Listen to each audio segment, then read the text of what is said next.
A comment that I see on these real estate videos all the time is people saying, I'm just waiting for the crash to buy it so that I can buy a house. I'm just waiting for the crash.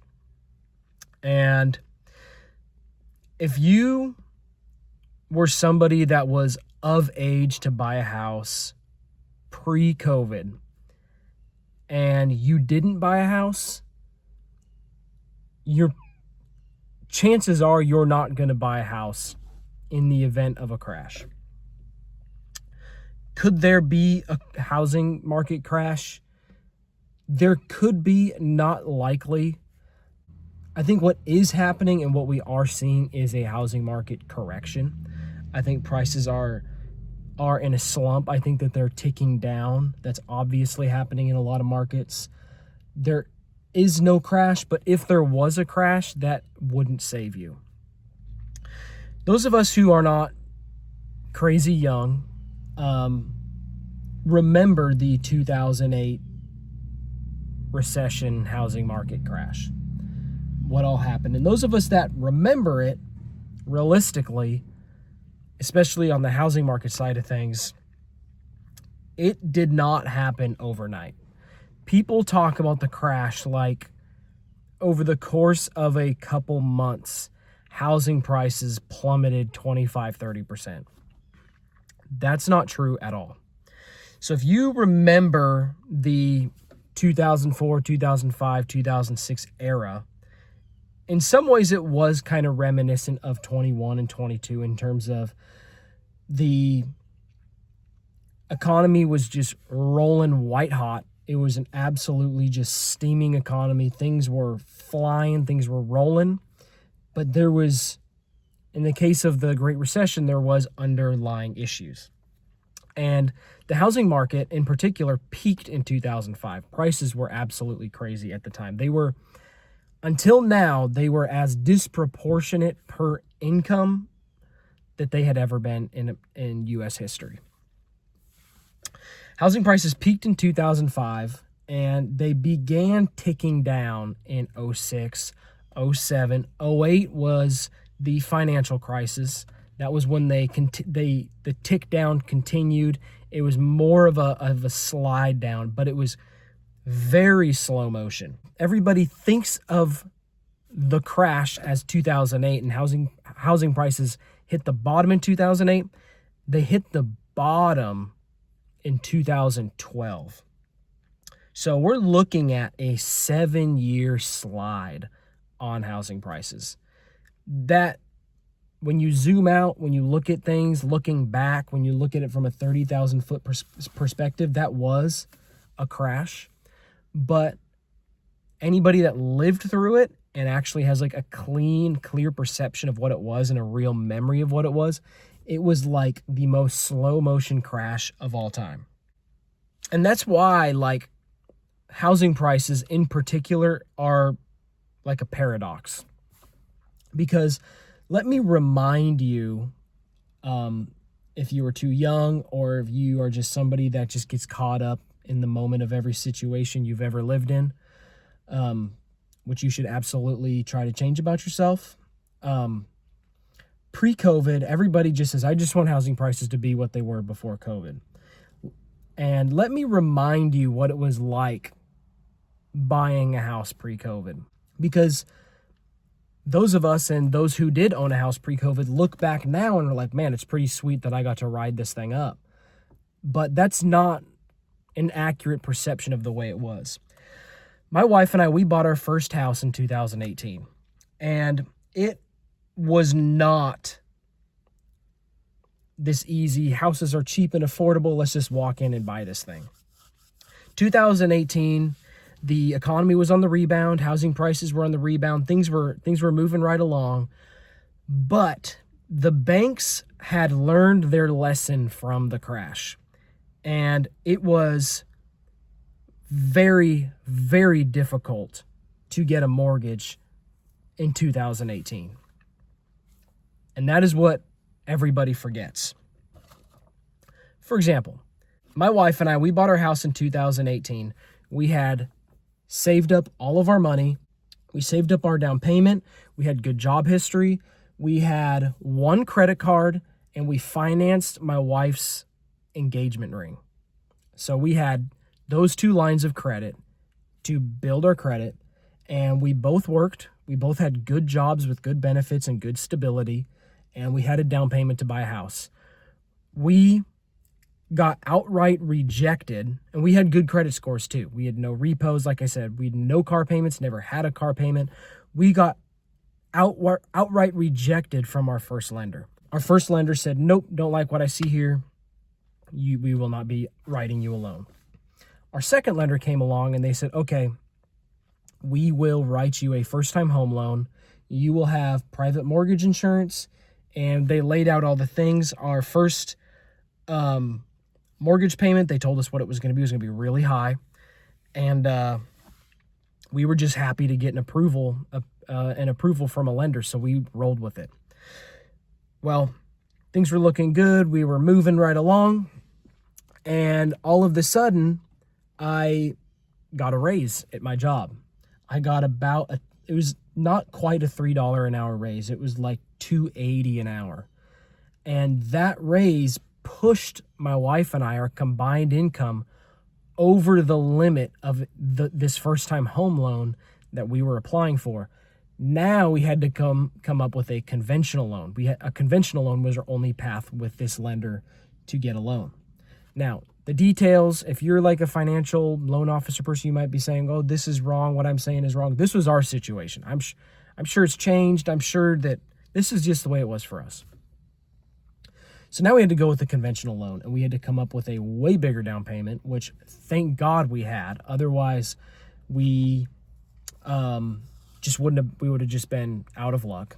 And we came up with that way bigger down payment. We had a higher interest rate, and our private mortgage insurance was over $200 a month tacked on top of our mortgage of the house that we were getting. We were absolutely stretched, but we wanted to own a house. And we made it happen. We did it. We got through it. It was absolute hell. My wife and I came out on the other side of this thing looking at each other like, how is anybody buying houses? This is horrible. That was hell. Thank God we have a house. We were looking at each other like, we will go without food. We will go without lights. We will go without anything before we miss a mortgage payment, because there is absolutely no way we are going through this again. And if we were to have a foreclosure, we're lifetime renters. The point I'm trying to make is when prices seem lower, prices seem more suppressed, your ability to get a mortgage and get into a house is not easier. Just for example, if you have a $400,000 house pre-crash, and let's say the market crashes 25%, now that house is $300,000. Your probability and the likelihood of you getting in that now $300,000 house is lower than it would be than it was when it was a $400,000 house. And why is that? Because during a downturn, the chances of your job, I've got a little note right here of things I just don't want to forget. The chances of your job, income, credit, savings, and your access to mortgage are almost never unchanged. There's at least one of those things.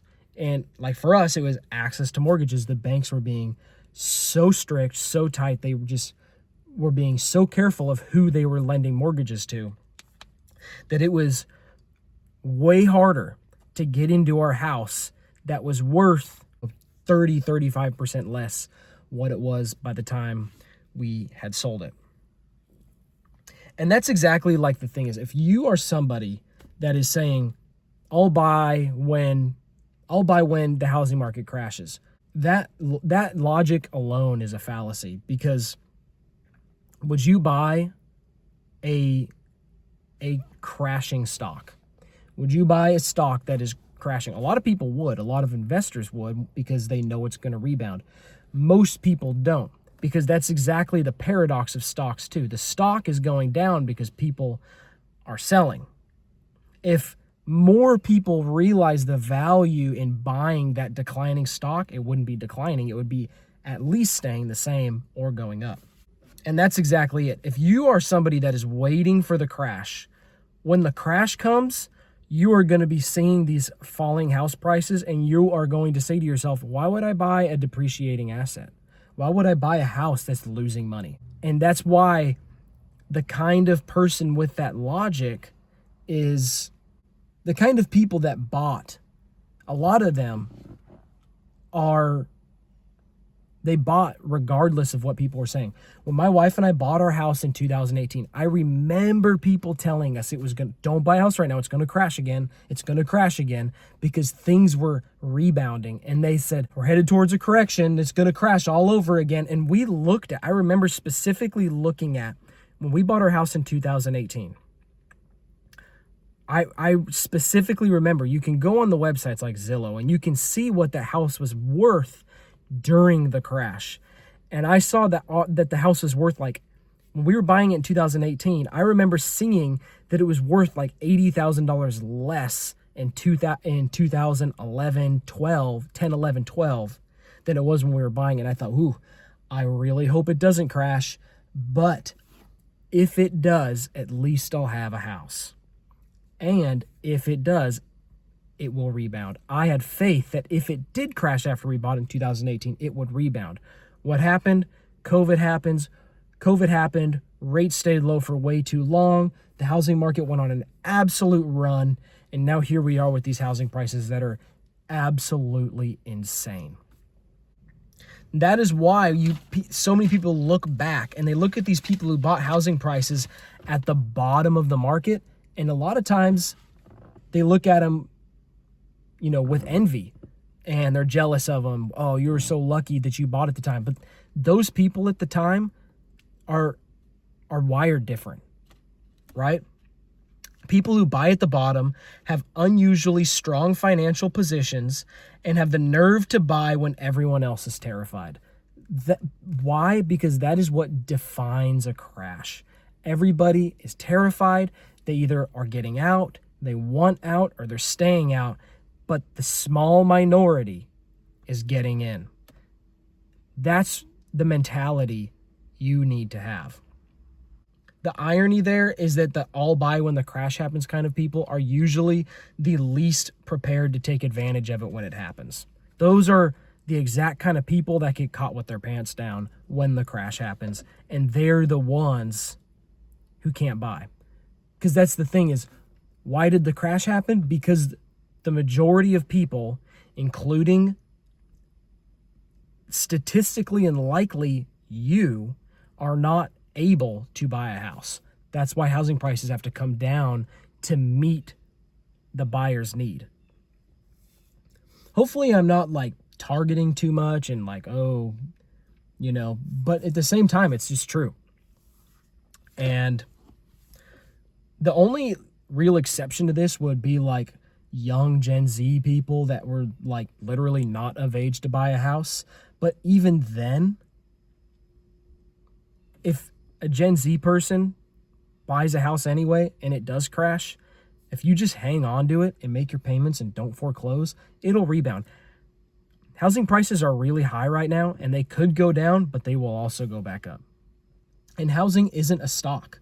Housing is housing. And that's what a lot of people right now, because of the COVID run and the COVID rush and the COVID run that happened with housing prices, people are looking at houses as a stock more than they're looking at as a house.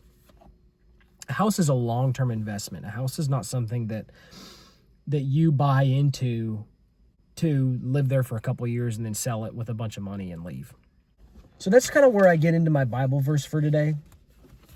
And Proverbs 21:5. The plans of the diligent lead to profit as surely as haste leads to poverty. Diligency, intentionality are what will get you in good places in life, financially, spiritually, relationship-wise. Don't be in the moment. Don't be caught up in the moment. Don't be caught up in the mood. If you are in a position to buy, if you can buy, if you make enough money, but you're sitting on your hands because you're waiting for a crash, just buy your house. go buy a house. If you are somebody who would have been able, if you are sitting there today and you look back and you say, if I had my current financial situation today, pre-COVID, I'd be able to buy a house, but I'd be able to buy a house, but I can't because housing prices took off on me. You need to take ownership of that and recognize, were you goofing off? Were you being irresponsible? Or were you just young? You didn't have the good job yet. You were in school. You were doing that. You need to just recognize that no amount of whining is going to get you into a house. And the only thing that you can do is be diligent and take care of your own situation. And that's kind of where I'm going to leave it for today. This is my grab yourself by the bootstraps video, I guess. Now there are like hacks, things you can do, workarounds, ways that you can get into a house cheaper than the absolute majority of people. That is very true. And that's kind of what I want to get into a lot with this channel and show people, and